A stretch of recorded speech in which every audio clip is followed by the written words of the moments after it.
Olá, foi anunciada durante a primeira Conferência Nacional de Desenvolvimento Regional uma recomendação para o Pacto de Metas que vai implementar a nova Política Nacional de Desenvolvimento Regional. O objetivo é reduzir as desigualdades entre as cidades, entre o interior e os centros urbanos. Esse é o primeiro passo para que o governo venha a afirmar um compromisso para o desenvolvimento regional no país. O escritor Ariano Suassuna participou do evento. Veja como foi. Ariano Vilar Suassuna, advogado, professor, dramaturgo e romancista. Ariano nasceu em Nossa Senhora das Neves, hoje João Pessoa, Paraíba, em 16 de junho de 1927. Eleito em 3 de agosto de 1989 para a cadeira número 32 da Academia Brasileira de Letras, foi recebido em 9 de agosto de 1990 pelo acadêmico Marcos Vinícius Vilaça. Entre suas principais obras para o teatro estão Alto da Compadecida, de 1959, e O Castigo de Soberba, de 1960. Os romances A Pedra do Reino e O Príncipe do Sangue do Vai e Volta, de 1971, e O Rei Degolado, de 1977. Senhoras e senhores, Ariano, um grande paraibano, estabelecido no estado de Pernambuco, todavia, cidadão do mundo.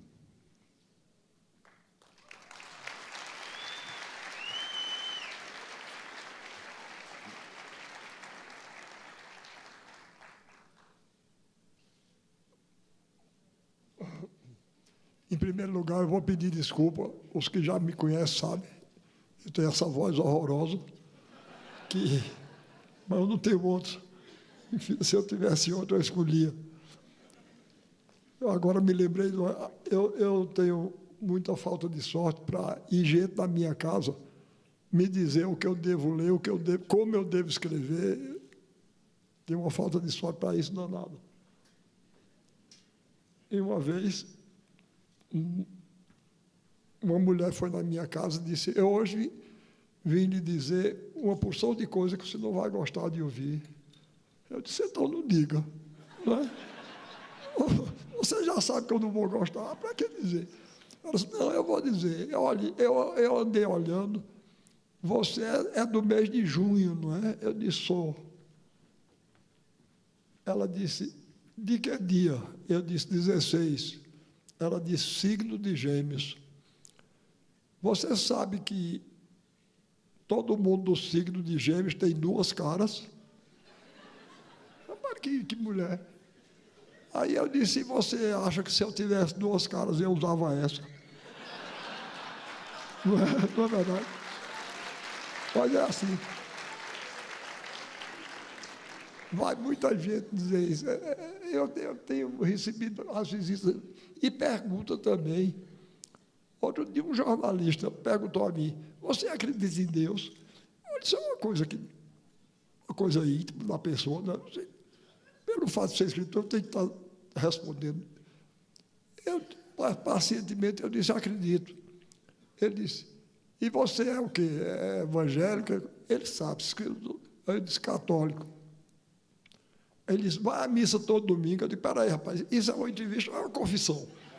Porque você já me fez duas perguntas inconvenientes, agora já está querendo saber meus pecados. Eu só digo ao padre, não é? Porque, pois bem, eu tenho essa falta de sorte. Mas eu queria falar, de tudo, agora eu estou percebendo que eu não me dirijo às autoridades. Então, por favor, peço licença ao presidente Michel Temer, ao ministro Fernando Bezerra, ao ministro Marcelo Crivella e aos outros, para saudar as pessoas que estavam comigo na mesa. Eu sou feminista, vou saudar da pessoa da nossa querida Tânia Marcelar. Que vocês estendam a saudação aos nossos companheiros de mesa. A outra coisa que eu tenho que pedir desculpa é que eu eu falo muito. Eu tenho isso em comum com o Fidel Castro. Eu falo demais. Mas aqui já me avisaram que eu devo falar 1 hora, no máximo. Então, eu vou me policiar e vocês não tenham cuidado, não, que eu quero agradecer a presença de todos vocês. Porque eu vou dizer uma coisa, eu não vi, não. Eu vi porque sou eu. Tá certo? Mas 1 hora dessa, 8 horas da noite, ficava em casa. Eu ficava em casa. Porque essas... E assim mesmo, quando eu sou obrigado a ir a uma coisa dessa, eu não faço como o presidente e os ministros. Eu me sento ali, porque se quiser começar a encher minha paciência, eu dou no pé, né? Vou-me embora. Para falar com franqueza, aulas eu só vou às minhas, porque eu não tenho outro jeito. O governador já sabe, lá em Pernambuco, o governador, ele me... Quando a gente vai ter uma coisa oficial dessa, ele me bota lá no canto da mesa, num lugar assim mais...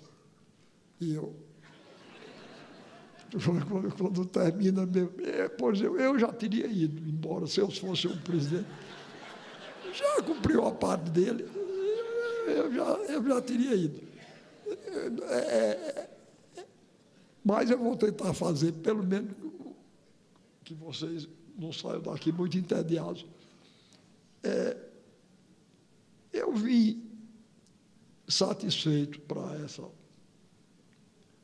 essa aula, porque o assunto, primeiro, por causa o convite me foi feito o meu conterrâneo, Fernando Bezerra Coelho. Em segundo lugar, porque o assunto dessa reunião aqui me é muito caro. Eu sou um entusiasta do Brasil e do povo brasileiro. Tá certo?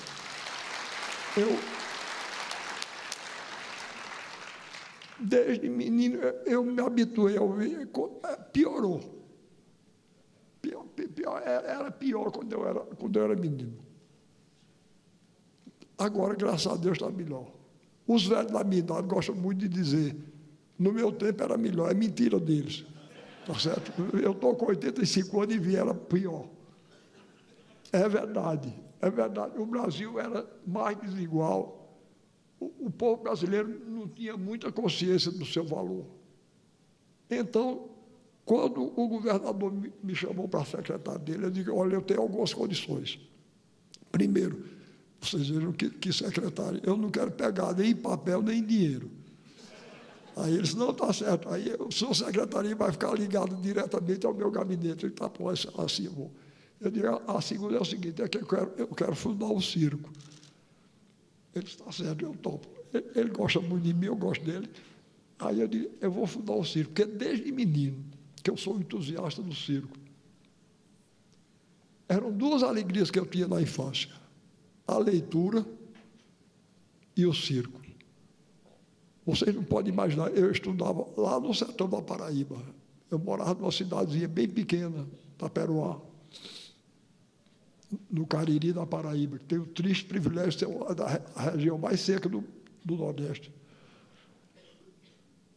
Pois bem, aí, quando eu ia para a aula de manhã, eu estudava numa escola pública.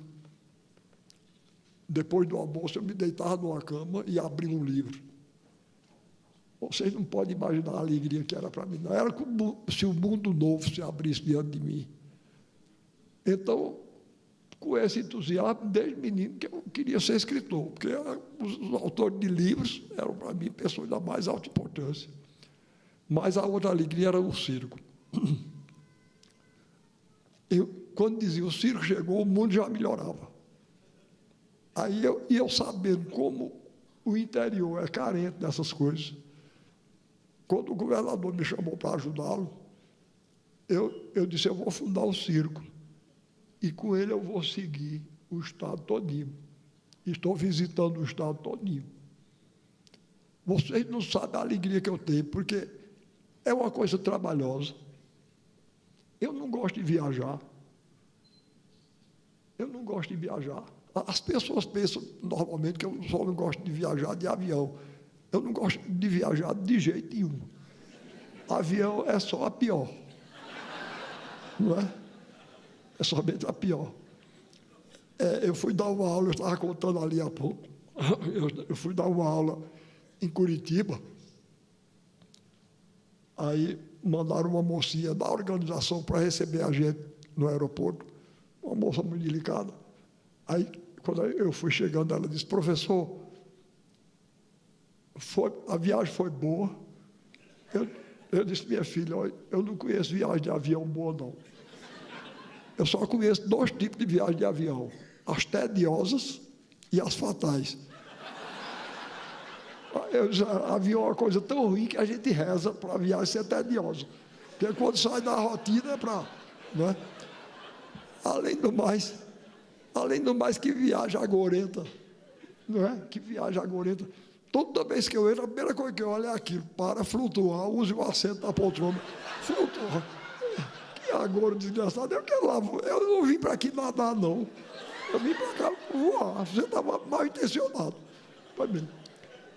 Uma vez eu dei uma aula em Porto Alegre, daí fui para Florianópolis. Quando eu ia voltar para Minas Gerais, aí peguei um avião que desceu em Florianópolis, Curitiba, São Paulo, Rio, e no Rio foi que eu passei para outro avião para fazer finalmente a viagem final. Pois bem, eu já vinha cansado. Depois aqueles falam com aquele sotaque que não é de estado nenhum. Eu já fiz uma pesquisa. Não é de estado. Aquilo é sotaque de aeroporto. Só quem fala daquele jeito é gente de aeroporto. Pois bem, e dizem a coisa, depois dizem em inglês. A gente tem que ouvir. Eu ouvi, cada vez que descia do avião, eu ouvia aquelas coisas todinhas. Já cansado, 7 horas da noite. Aí, quando chegou no último avião, quando eu olhei, lá estava o agouro, para flutuar os ossos. Aí eu tirei a vista, recostei a poltrona. E quando eu olhei para cima, sabe o que tinha escrito? Bolsa para sobreviver na selva. Aí dizem, mas é uma coisa ótima, viu? O avião é uma coisa ótima. E tem os apóstolos, o avionismo tem os apóstolos. Uma vez eu ia para a Bahia e eu ia de carro. Aí foi um apóstolo do avionismo para me convencer que eu devia ir de avião. Aí chegou lá e começou. Você sabe que, estatisticamente, carro dá mais desastre do que avião? Eu disse: olha, de Israel, ele era um dos homens mais inteligentes da época dele. E ele dizia que existiam 3 tipos de mentira: a mentira comum, a mentira deslavada e a estatística. Então, essa é uma estatística. Olha, a estatística, eu quero saber o seguinte: pegue 3 desastres de carro e 3 de avião, eu quero ver, conte os sobreviventes. Não é? Eu quero ver isso. Não é? Bom, deixa eu falar. Mas aí ele disse: mas depois é o seguinte, você vai num buraco, você vai na estrada, o automóvel cai num buraco, você morre. Eu disse: olha, se não me agoraram como você está agorando, é capaz de eu escapar. Mas, além do mais, é o seguinte: você disse que o carro pode cair num buraco na estrada. Pior é avião, que para todo canto que ele vai, o buraco acompanha. Não é? Ele vai todo o tempo em cima do buraco. Não é? Bom, mas eu vim aqui, esse negócio da integração nacional é uma coisa que me toca muito. Porque eu sou um nordestino, apaixonado pelo Nordeste, mas o Nordeste como integrante dessa grande comunidade que é o Brasil, o povo brasileiro.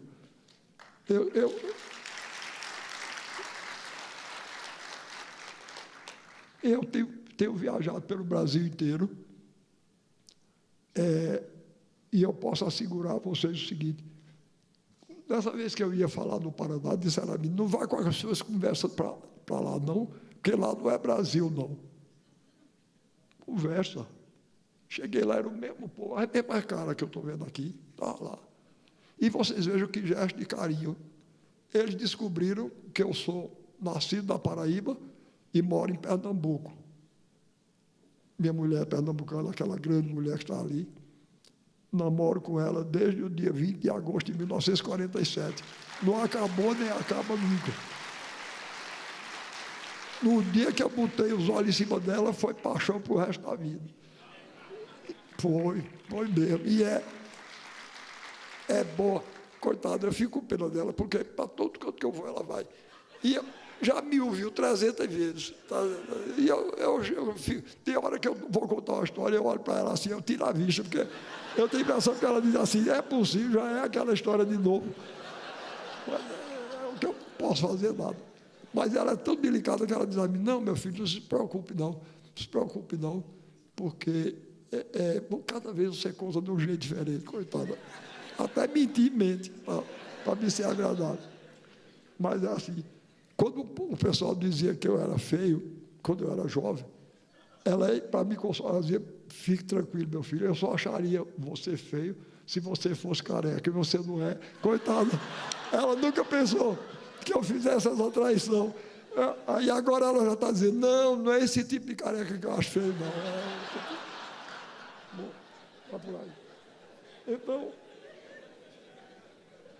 pois bem, o pessoal lá do Paraná, sabendo que eu era paraibano e adotado por Pernambuco como filho, colocou um grupo de jovens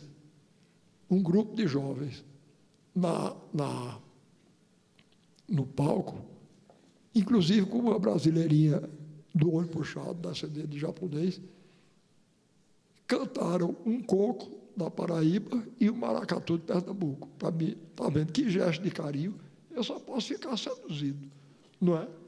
Pois bem, é assim. E eu, em todo canto que chego no Brasil, eu sou recebido do meu jeito. Cheguei em Belém de São Francisco. Já visitei 87 municípios de Pernambuco, com o meu circo. O meu circo chama-se Circo da Onça Malhada. É integrado por cantores, músicos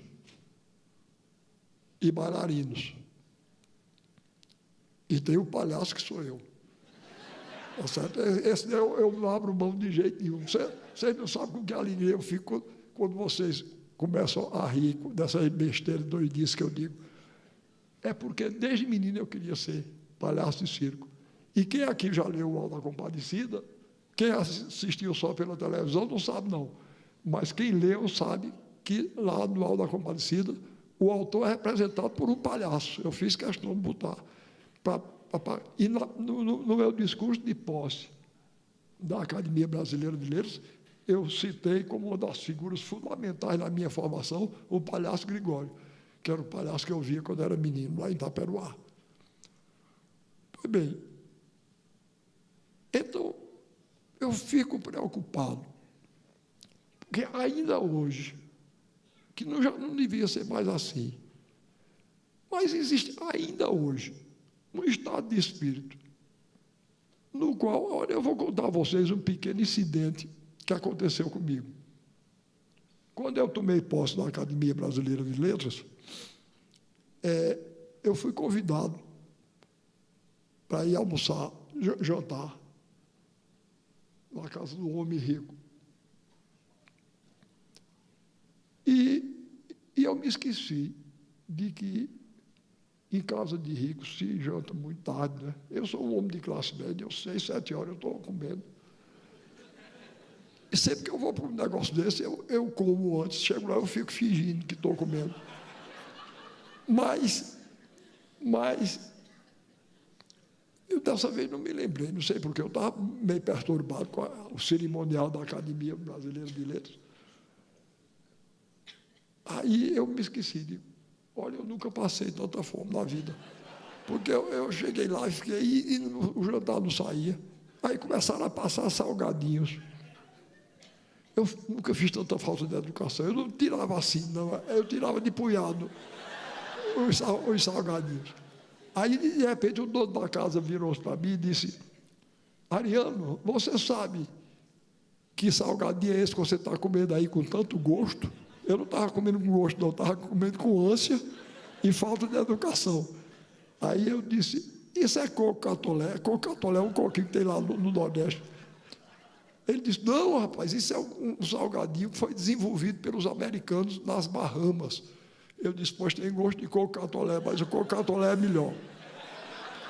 Bom, mas aí, enfim, saiu o bendito jantar. Quando a gente estava no jantar, lá, aí a dona da casa virou-se para mim e disse: você naturalmente, repare como, você naturalmente já foi à Disney, não é? Eu disse: já foi aonde? Ela disse: a Disney. Aí foi que eu entendi que era a Disneylândia, que ela já tem tanta intimidade que chama a Disney. Você naturalmente já foi à Disney. Eu disse: não, nunca fui, não. Ela disse: foi aos Estados Unidos e não foi à Disney? Eu disse: não, eu nunca fui aos Estados Unidos, não. Eu nunca saí do Brasil. Ela estampou-se no rosto dela uma decepção horrorosa. Daqui a pouco o marido dela falou no homem lá. Aí ela disse: ele já foi à Disney, não é? Aí eu digo: bom, essa mulher divide a humanidade em duas metades, não é? Quem foi à Disney e quem não foi à Disney. E eu estou desgraçado, que eu não fui. Aí daqui a pouco ela perguntou para mim, disse, ela tinha 3 filhos adolescentes nessa época, hoje já deve ser, aparentavam 17, 16 e 15 anos, os 3. Ela disse: você teve muita dificuldade, vocês tiveram, para mim e Zélia, ela perguntando, vocês tiveram muita dificuldade com os filhos? Não, dificuldades normais. Aí ela disse: nós também não tivemos, não. A gente só tem um problema aqui, é porque os professores dos nossos filhos não têm nível suficiente para conversar com eles. Aí eu digo: danou, você é mãe de Rui Barbosa, Castro Alves e Joaquim Nabuco, os meninos, que os professores não têm. Mas vocês vejam a minha ingenuidade. Não era nível intelectual, não, que isso não interessava a ela, era nível econômico. Aí ela disse: outro dia, o meu caçula chegou aqui arrasado, porque foi conversar com o nosso caçula, foi conversar com o professor dele, sobre o nosso vídeo, um vídeo importado, o vídeo Sound Boris Volkening.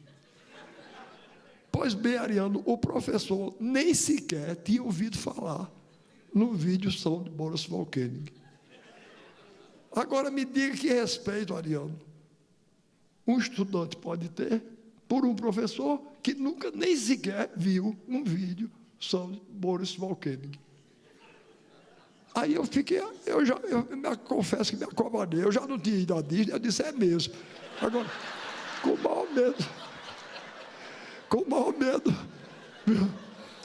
maior medo que ela perguntasse qual era a diferença do vídeo comum para o vídeo som do Boris Volkening, que eu nunca tinha visto também.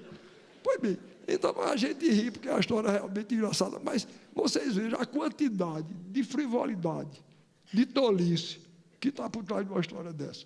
Não é? Uma mulher que divide a humanidade em quem foi a Disney e quem não foi. E que só respeita as pessoas que conhecem o vídeo som de Boris Volkening. Então, é contra isso que nós todos lutamos. Não é? É contra isso que nós todos lutamos. Na verdade, esse estado de espírito não pode mais. Não pode mais, não. Não pode mais, não. Já está provado que o Brasil é um grande país e o povo brasileiro é um grande povo. Então, não vamos atrás disso, não. Agora, quero conversar com o nosso ministro Crivella. Ele disse aqui, ele tem razão, que o Cristo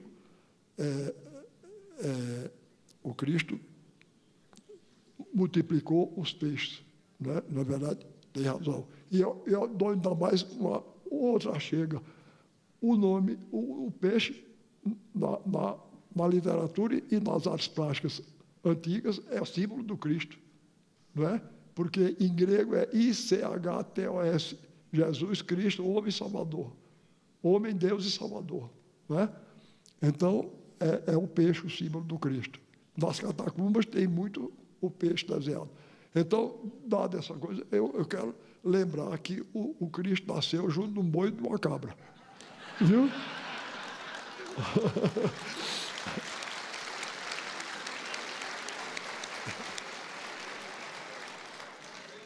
Eu digo isso porque eu sou entusiasta da cabra.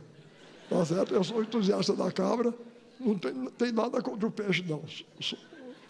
Acho o peixe uma coisa extraordinária como o senhor. Mas quero lembrar que a cabra, por exemplo, para o Nordeste seco, que é o meu, é um animal de suma importância. E eu tenho uma criação de cabra. Tá certo? Tenho uma criação de cabra, na qual, primeiro, é uma valorização, assim como eu faço na cultura. Eu comecei a criar cabra por causa de um irmão meu. Ele chegou um dia na minha casa, era uma figura extraordinária. Infelizmente, não é mais vivo. Ele chegou lá um dia, aí disse, você pensa que você tem alguma utilidade? Eu digo, rapaz, peraí, isso é gente, ninguém entra na casa dos outros. Perguntou assim, eu acho que tenho. Ele disse, o que é que você faz? Eu disse, eu dou aula de filosofia da arte na universidade, de literatura brasileira, de história da cultura brasileira. Ele disse, eu digo, escrevo teatro, poesia e romance. Ele disse, se você parar, ninguém vai sentir falta. Ele disse, só tem 3 profissões úteis, realmente.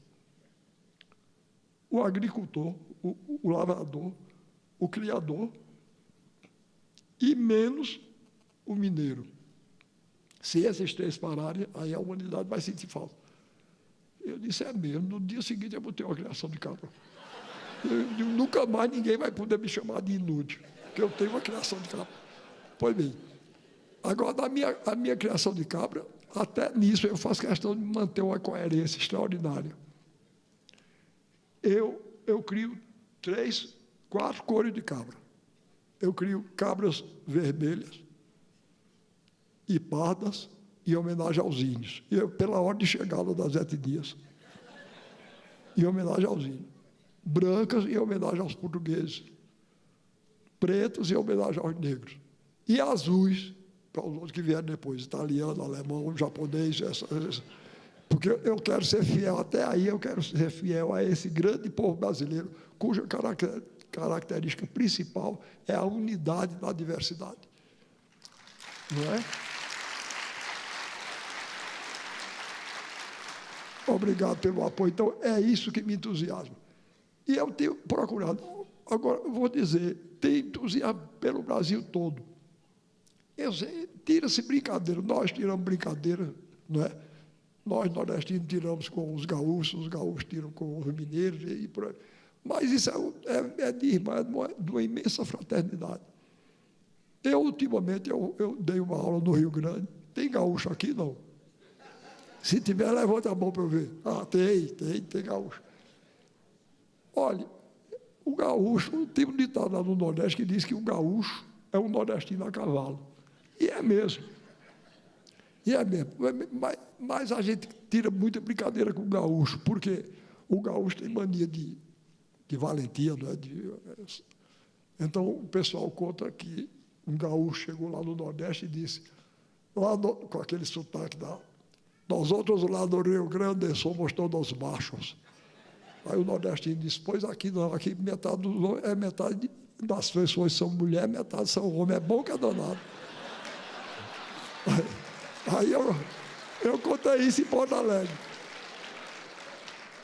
E a outra diz que em Campina Grande, que é a maior cidade do interior, lá na Paraíba, minha terra, em Campina Grande morava um gaúcho, que era um sujeito vermelho, do cabelo preto encaracolado, alto, andava com um punhal de prata, de cabo de prata desse tamanho. Aí, e disse que era um excelente companheiro, bom contador de história, bom companheiro na mesa, mas ele tinha um defeito, ele não gostava de perder no baralho. Aí um dia chegou um sertanejo lá e começou a ganhar para o gaúcho, ele não sabia, que o gaúcho foi ficando vermelho.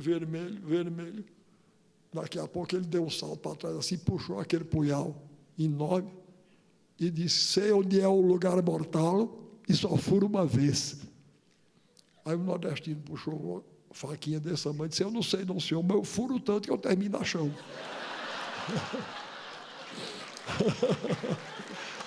Bom, mas isso, como eu disse, eu contei isso em Porto Alegre, eu ousei contar isso em Porto Alegre, e os gaúchos não se zangaram comigo, não. Inclusive, os que conhecem aqui o Alto da Compadecida, sabem que eu tenho um personagem lá que é um mentiroso, né? Chicó. É porque eu tenho uma simpatia enorme pelo mentiroso. Tá certo? Vejam bem, eu tenho uma peça chamada Farsa da Boa Preguiça, onde um personagem, é uma peça escrita em verso, o personagem diz assim: há uma preguiça com asas, outra com chifre e com rabo. Há uma preguiça de Deus e outra preguiça do diabo. O mesmo eu digo da mentira. Há uma mentira com asas, outra com chifre e com rabo. Há uma mentira de Deus e outra mentira do diabo. A mentira do diabo eu não quero negócio, não. Eu gosto do mentiroso lírico, como Chicó era. Que aquela mentira dele não faz mal a ninguém, não é? E ele, nisso, ele é igual ao escritor. O que é o escritor? É um camarada que não se satisfaz com o universo comum e inventa outro. Vocês já notaram? Eu estou falando do Alto da Compadecida, mas não é por vaidade, não é só que eu quero saber se vocês estão entendendo. Levante a mão os que viram ou leram o Alto da Compadecida. Bom, dá para entender. Pois bem, quer dizer, o Alto da Compadecida, não sei se vocês já reparam, mas aquilo é uma imensa mentira. Aquilo é uma enorme mentira. Vá contar um cangaceiro, aquela história da flautinha. Se João Grilo fosse com a conversa daquela para um cangaceiro de verdade, leva um tiro na caixa dos peitos que passa o resto da vida morrendo. Aquilo não engana ninguém. Mas é uma mentira, então. Nada daquilo. Aquilo é uma história contada por Chicó, que eu tenho muito de Chicó. Outro dia, um jornalista me perguntou se dos personagens do Alto da Compadecida, se eu me identificava com o João Grilo. Eu digo: nada. João Grilo é um astucioso e eu sou um leso. Qualquer camarada me engana em 2 minutos. Eu me identifico com o Chicó. Pois bem, aí eu cheguei no Rio Grande, é uma coisa que me preocupa. Eu cheguei no Rio Grande e eu tive que lembrar aos gaúchos o nome de um personagem mentiroso, extraordinário, mas está esquecido. Está esquecido do próprio Rio Grande. Então, eu faço um apelo a vocês que são do Rio Grande, não me deixem esquecer esse personagem, que eu acho um personagem extraordinário da literatura brasileira. É um mentiroso chamado Romualdo. Romualdo tem uma história que eu acho ótima. Ele contando que um dia chegou numa roda e estava se conversando sobre caçada de tatu.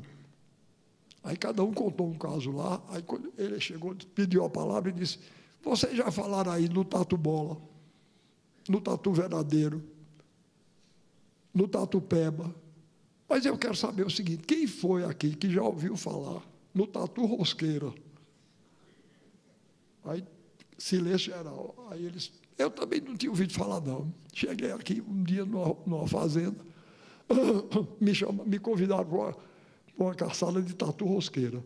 Eu cheguei lá com cachorro, espingarda, levei uma vaia danada. Rapaz, você não vai caçar tatu comum, não. Você vai caçar tatu rosqueira. Deixa essa espingarda aí, deixa os cachorros, aí leve aqui esse saco. Aí saiu o grupo todo, saiu para lá, para o lugar. Chegaram no mato, encontraram 7, é a conta do mentiroso, né? 7 covas de tatus. Aí disseram: você, como é visitante, vai ter direito.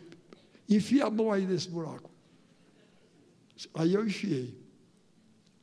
Quando cheguei em cima, cheguei lá dentro, parei. Aí disseram: o que foi que encontrou? Ele disse: parei no tatu, no rabo do tatu.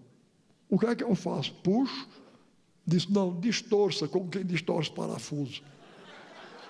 Ele aí disse que distorceu assim, o rabo do tatu saía. Ele aí distorceu até o fim, disse, agora bote o rabo dentro do saco. Aí ele botou o rabo dentro do saco. Aí fizeram assim nas outras 6 covas. Aí, quando ele olhou, os tatus todinhos andando atrás do rabo, em fila. Aí disseram para Romualdo, quer ver uma coisa engraçada? Solte o rabo aí. Aí meteram a mão no saco, tiraram o rabo. Os 7 tatus frecharam em cima, cheiraram, um viu que era o dele, os outros se afastaram, aí ele cavou um buraco assim rapidamente, com um focinho, empurrou, o rabo caiu assim, ele sentou-se em cima e rodou e deu no... Aí ele, para o pessoal acreditar, ele bota um defeito, para comer que não são bons, tem uma carne dura danada. Vai bem. Então, vocês vejam, é o personagem brasileiro. Bom, eu vou bater palma porque a história não é minha, não. A história é de um grande gaúcho chamado Simões Lopes Neto. Peço que vocês revalorizem Simões Lopes Neto, que foi um grande brasileiro, nascido e criado no Rio Grande, e que expressou o seu povo, e expressando o seu povo, expressou a humanidade toda, porque a humanidade é uma só. Né? Eu digo sempre, o pessoal me acusa de ser localista. E outro dia mesmo, eu divido a humanidade em 2 metades. Na metade de cá estão os que gostam de mim e concordam comigo. Na outra estão os equivocados. Pois bem, um equivocado do Recife disse que eu ia viver confinado ao gueto, eu vivia confinado ao gueto do localismo arcaico, que eu precisava saber que o homem do sertão não anda mais a cavalo, não. Anda de moto. Aí eu disse, e você precisa saber que o homem que monta a cavalo é o mesmo que anda de moto. Não é? Eu digo, me diga uma coisa, o homem que anda de moto sofre. Ele sofre. Eu digo, adoece, morre. Então não tem diferença, não. Se eu escrever sobre o homem que monta a cavalo, se eu escrever bem, aí o homem que monta na moto vai entender e gostar. Romualdo andava a cavalo. Mas eu que já vi a moto, já vi tudo, eu continuo gostando, porque isso é um problema humano. O problema da insatisfação com a realidade. A necessidade que a gente tem, ele de inventar o tatu rosqueira, eu de inventar o Alta Compadecida, isso é uma necessidade humana. Isso é um problema do ser humano, qualquer que seja ele. O grande escritor russo Tolstói, ele dizia, pinte bem a sua aldeia, que você pintará o mundo. Então, não tem negócio de localismo arcaico, não. Eu serei localista arcaico se eu for ruim. E isso está cedo para dizer ainda. Só o tempo é que vai dizer se eu sou ruim ou bom. Simões Lopes Neto já passou muito tempo, está vivo. E eu falo, por isso que eu gosto de falar em Euclides da Cunha, porque já se passaram 100 anos da morte dele. E o que tinha de envelhecer na obra dele já envelheceu. Então, os Sertões continua vivo. É um livro que continua vivo e que, enquanto houver língua portuguesa, enquanto houver um país chamado Brasil, vai saber que é um livro fundamental. Faço também sempre uma distinção muito grande entre êxito e sucesso. Outro dia disseram a mim que a minha luta era inútil porque o Brasil, porque a guerra já estava perdida, porque a globalização já está vitoriosa. Eu digo, em primeiro lugar, eu seria muito covarde só porque achar que a luta é difícil, não enfrentar. Enfrento, tá certo? Eu não tenho poder político, não tenho poder econômico, mas eu tenho uma língua afiada que só a peste. E essa está a serviço do meu país e do meu povo. Eu resolvi. Eu não vou nem...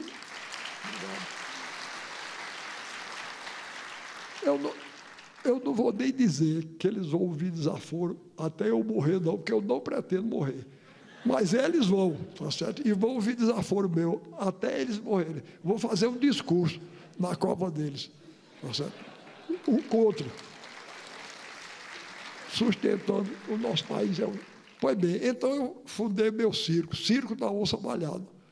A onça eu escolhi como símbolo do povo brasileiro, por causa da coragem e das malhas, que representam as diversas etnias, às quais já fiz referência aqui. Então, Circo da Onça Malhada. E fiquei orgulhosíssimo, porque recebi, há poucos dias, um livro com um título muito bom, que é a Enciclopédia do Circo Brasileiro, mas o título é Enciclopédia. Está entendendo? Eles pegaram, fizeram trocadilho. É uma mulher, a atriz, a autora. Esqueci, a velhice está pesando. Pois bem, ela botou fez uma lista dos circos em atividade atualmente no Brasil e botou o meu circo da Onça Malhada. Está lá. Fiquei orgulhoso danado. É um circo, inclusive, falsificado. Porque não tem lona, não. Não tem lona, não. É aqui, desse jeito. Aí eu levo. Onde pode armar, eu vou para o sertão. Pois bem. Então, eu vou dar. Eu já só com conversa mole eu já passei. Eu vou só agora mostrar as figurinhas. Eu começo preocupado com isso. Olha, houve um tempo, eu era professor de História da Cultura Brasileira. E fizeram uma reunião no meu departamento que queriam mudar o nome da matéria que eu ensinava para História da Cultura do Brasil. Aí eu disse, por que isso? Disse, porque não existe cultura brasileira. Repare, a cultura brasileira é apenas um episódio da cultura ocidental. Eu disse, isso não significa que ela não exista, não. A cultura inglesa é um episódio da cultura ocidental. A francesa é outro. Mas você vai dizer que não existe cultura francesa? Molière era um dramaturgo que só podia nascer na França. É essencialmente francês. Agora, a quantidade de sonho humano e a qualidade literária da obra dele é que torna Molière um escritor universal.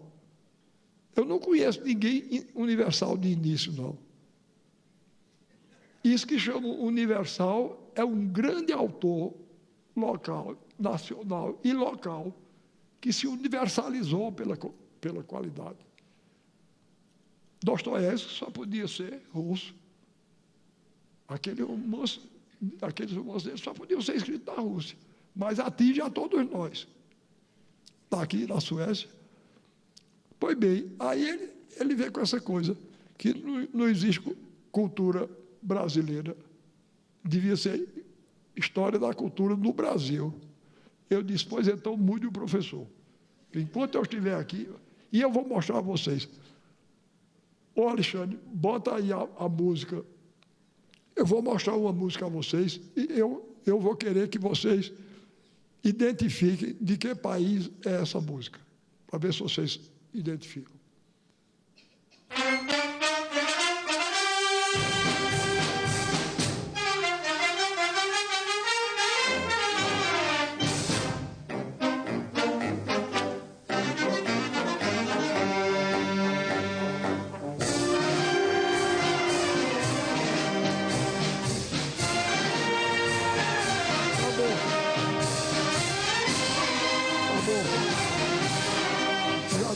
Alguém se atreve a dizer de onde é essa música, de que país?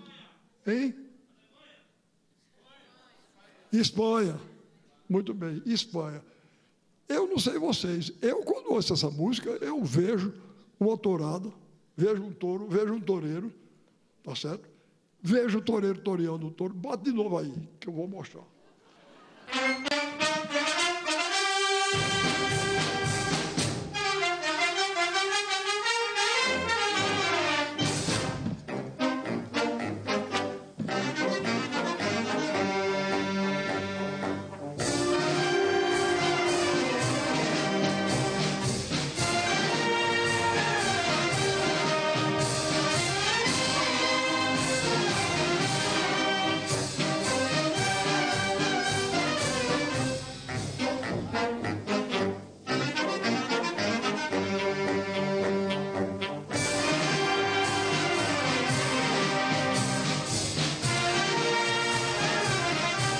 espero que vocês tenham visto e admirado a destreza e a coragem com que eu toreei esse feroz touro espanhol aí.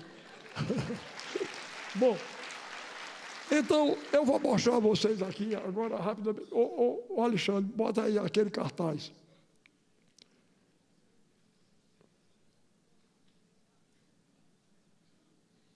Pronto. Esse cartaz é de uma exposição que eu vi em São Paulo. Se tiver paulista aqui, me perdoe. Eu fiz até uma coisa feia. Eu pedi o cartaz lá e eu não disse para que era. Eles me deram. Se eu dissesse para que era, eles não iam dar. Era para falar mal. Tá certo? Então, arte do... Olha aí, a primeira coisa que eu protesto. Arte do Brasil, estão vendo? Não é arte brasileira.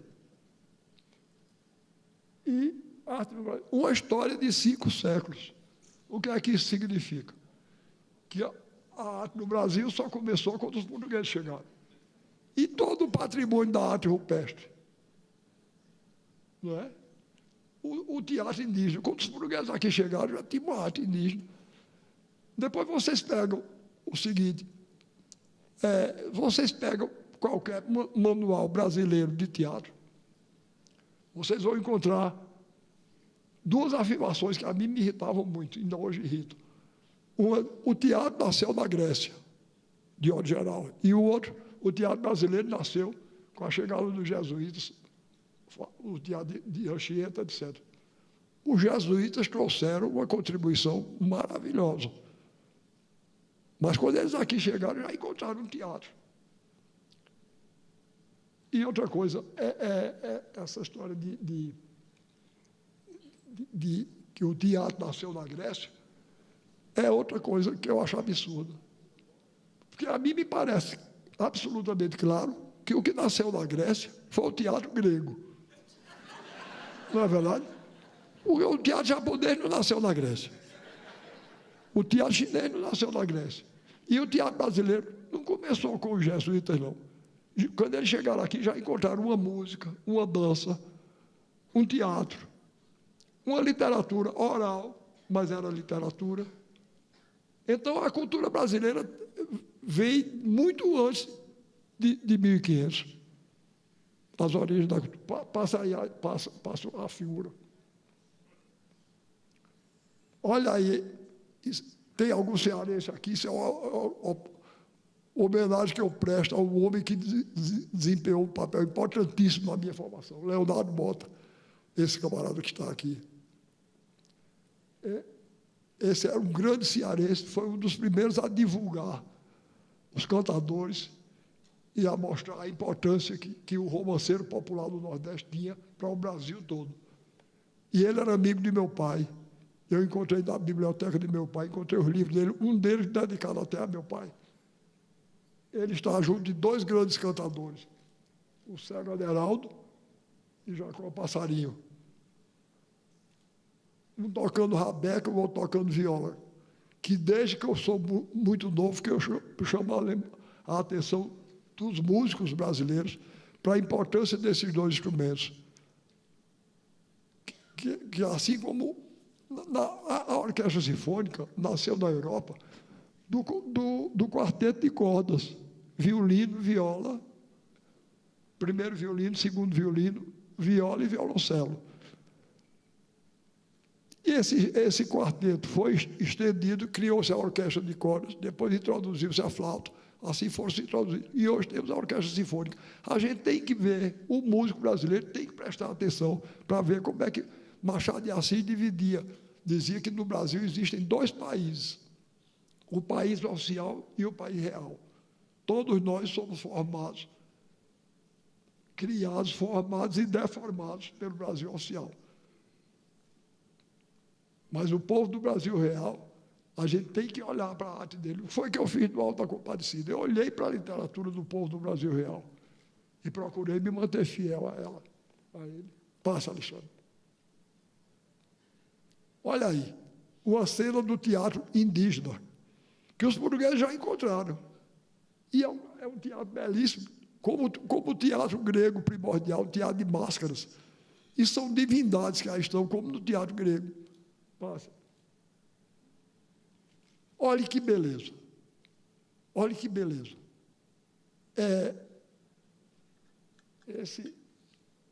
Isso é um desenho de um livro escrito por um brasileiro importantíssimo, nascido na Bahia. Ele se chamava Alexandre Rodrigues Ferreira.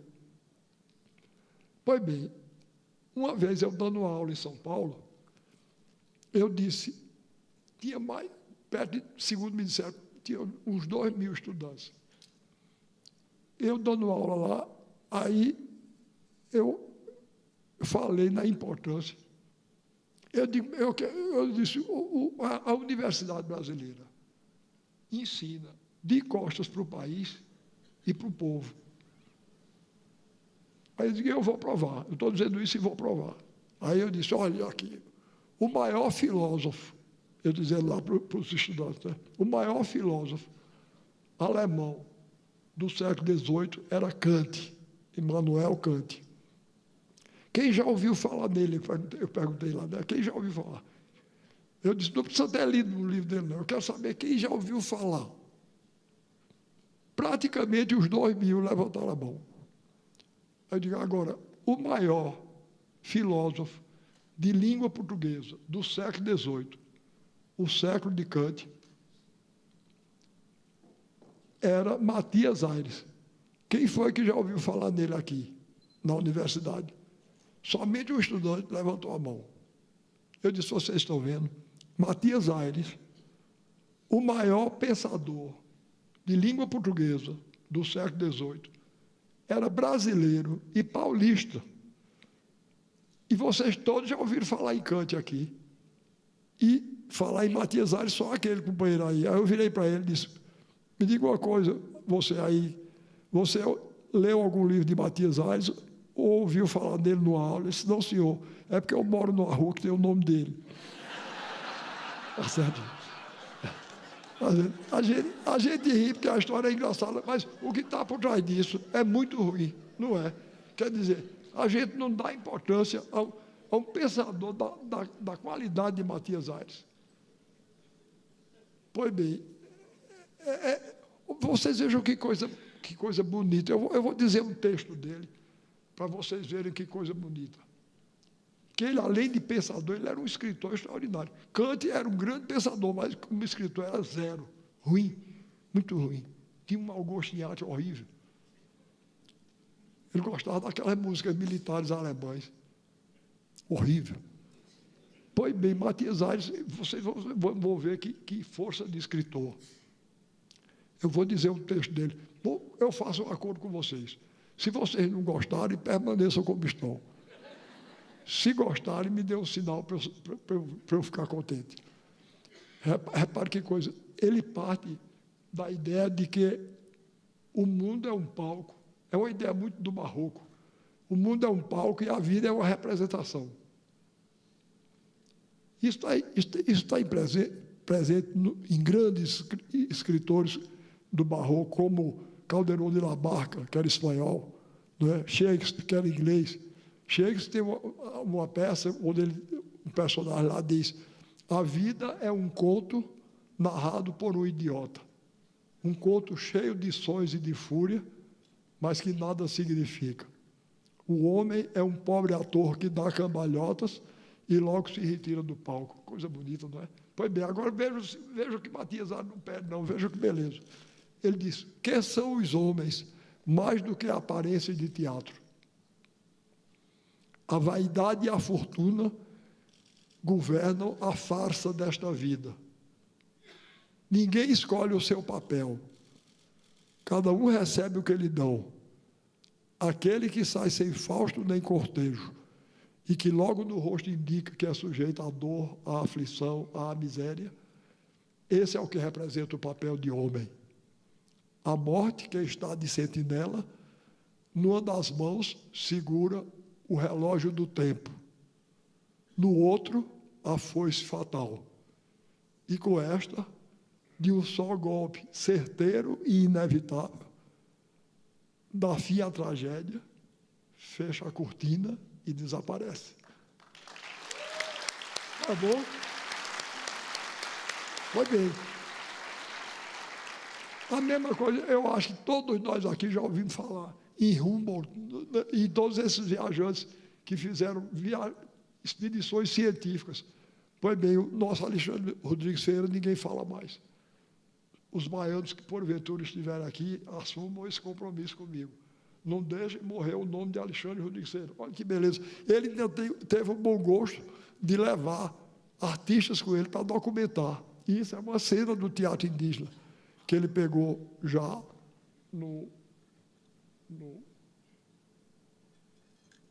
Tenho só 10 minutos, vou acabar. Então, enfim, eu queria, com isso, Alexandre, passe aí. Então, resolvi fazer da minha, eu vou dizer, eu resolvi fazer da minha atuação como escritor, como professor, eu resolvi seguir a linha das palavras de um grande brasileiro nascido e criado no Rio de Janeiro, chamado Alceu Amoroso Lima. Repare, ele disse uma frase da mais alta importância. Ele disse: do Nordeste para Minas, corre um eixo que não por acaso segue o curso do Rio São Francisco, o rio da Unidade Nacional. Na verdade, aí concluía ele: a esse eixo o Brasil tem que voltar de vez em quando, se não quiser se esquecer de que é Brasil. Pois bem, vejam bem, eu chamei a atenção para o fato de que ele era nascido e criado no Rio de Janeiro. Era um grande brasileiro, nascido no Rio, e criado no Rio de Janeiro. E já que ele teve essa grandeza, ele não sendo nem mineiro, nem nordestino, ele teve essa grandeza de falar nesse eixo, nós, nordestinos e mineiros, temos o dever de explicar que esse eixo não se esgota aí, não. Porque se prolonga para o norte até a Amazônia, para o sul até o Rio Grande, e pega do Nordeste e vai até o Centro-Oeste. Enfim, a importância do Brasil é enorme. Somos um dos poucos países que tem essa condição maravilhosa de ser um continente falando uma só língua. Olha, muitas vezes eu fiquei pensando, por que será? Por que será que a gente manteve essa unidade e a América Espanhola se fragmentou? Então, eu cheguei à conclusão do seguinte: normalmente, vê-se Sancho Panza como uma figura negativa, e está errado. Sancho representava o povo da Espanha. Dom Quixote era um aristocrata, doido, mas aristocrata. E Sancho era o homem do povo espanhol. Então, era um homem do bom senso. E vocês vejam, Dom Quixote, quando, afinal, deram a ilha a ele para governar, ele não assumiu, não. Ele nomeou Sancho. E Sancho fez um excelente governo. Está certo? Então, eu vi, Bolívar era um Quixote. Bolívar era um Quixote, um grande latino-americano, uma grande figura, talvez a maior. Mas ele era um Quixote, e, resultado, ele não conseguiu. Porque eu ficava pensando, o que foi que deu unidade? Eu dizia, foi a Igreja Católica. Não é, porque lá também era. Eu disse, foi a língua portuguesa? Não foi, porque lá também era a língua espanhola, e se fragmentou a parte espanhola da América Latina. E o Brasil, aí eu vi, foi uma jogada de gênio, uma jogada política de gênio, de um grande brasileiro nascido em São Paulo, chamado José Bonifácio de Andrade e Silva. Esse camarada deu uma jogada, os radicais da época disseram o diabo dele por causa disso. Ele disse, eu vou fazer a independência do Brasil com o príncipe português como bandeira Tá certo? E foi isso que manteve. Olha, o Rio Grande teve para sair, para se desligar do Brasil, na Revolução dos Farrapos, na Guerra dos Farrapos. Nós, lá do Nordeste, quase que a gente sai, em 1824, com a República do Equador. E foi o Império que manteve isso. Foram os herdeiros do grande Sancho Panza, que era José Bonifácio, e do Quixote, que era Dom Pedro I. Foi a sabedoria de Sancho. Tanto que, quando estava no auge da campanha contra Lula, eu dizia, graças a Deus, ele é um misto de Quixote e Sancho. Eu vi um grande brasileiro quixotesco ficar tão perturbado, tão aperreado, quando descobriu o que estava havendo em redor dele, que deu um tiro no peito, Getúlio Vargas. Mas ninguém conte com isso, com Lula, não. Porque ele tem a sabedoria, a paciência e a astúcia do povo brasileiro. Não é verdade?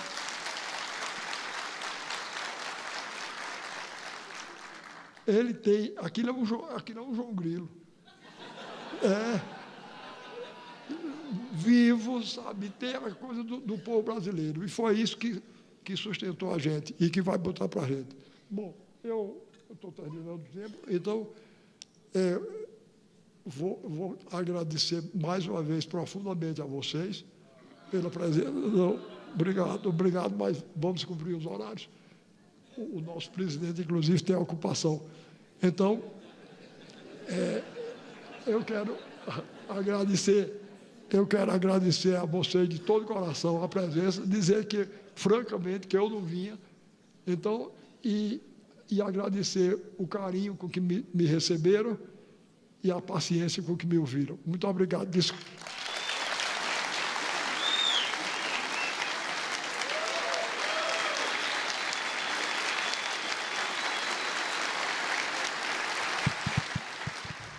Você acompanhou a reapresentação da participação do escritor Ariano Suassuna na primeira Conferência Nacional de Desenvolvimento Regional, realizada em Brasília. Na solenidade, foi anunciada a recomendação para o Pacto de Metas, que vai integrar as ações do governo na redução das desigualdades regionais. Continue na NBR, a TV do Governo Federal.